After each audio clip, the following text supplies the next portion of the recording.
আমলে শত প্রতিকূলতার মাঝেও বাকৃবিকে ছাত্র দলের দুর্গ গড়ে তোলার মূল কারিগর বাকৃবি ছাত্র দলের সাবেক সভাপতি কৃষিবিদ জনাব ইয়ার মাহমুদ ভাই। কৃষিবিদ জনাব ইয়ার মাহমুদ। রহমানুর রহিম। টাঙ্গাইল সদরস্থ কৃষিবিদদের পুনর্মিলনী উপলক্ষে আয়োজিত আজকের এই মতবিনিময় সভার প্রধান অতিথি টাঙ্গাইলের গণমানুষের নেতা, যিনি ইতিমধ্যেই টাঙ্গাইল ৫ সদর আসনের ধানের শীষের প্রার্থী হিসেবে টাঙ্গাইল সদরের প্রত্যেকটা গ্রাম থেকে গ্রাম অঞ্চলে গিয়ে গিয়ে শহরের এক প্রান্ত থেকে অন্য প্রান্তরে গিয়ে টাঙ্গাইলকে একটি উন্নত, সমৃদ্ধ এবং পরিকল্পিত শহর হিসাবে প্রতিষ্ঠিত করার জন্য দৃঢ়প্রত্যয় নিয়ে মাঠে কাজ করে যাচ্ছেন।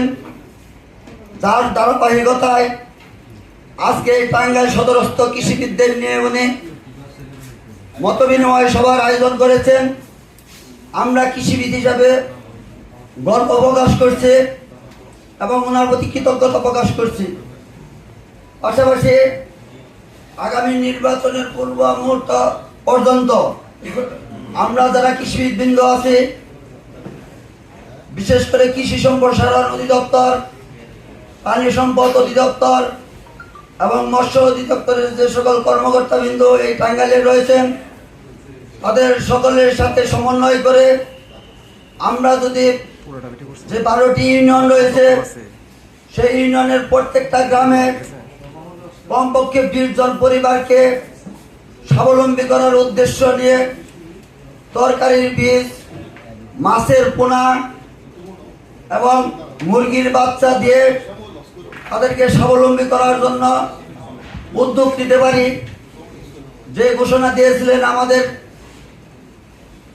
ভারপ্রাপ্ত চেয়ারম্যান জনাব তারেক রহমান, যে একটি উদ্যোগ, একটু চেষ্টা এনে দিবে সচ্ছলতা, দেশে আসবে স্বনির্ভরতা।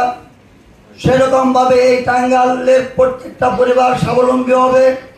আমি সেজন্য এই প্রস্তাব করছি যে আগামী দিনগুলোতে যেন টাঙ্গাইলের প্রত্যেকটা ইউনিয়নের প্রত্যেকটা গ্রামে অসহায় গরিব কৃষকদের মাঝে এ সকল কৃষি পণ্য বিতরণের মাধ্যমে তাদেরকে স্বাবলম্বী করা হয়।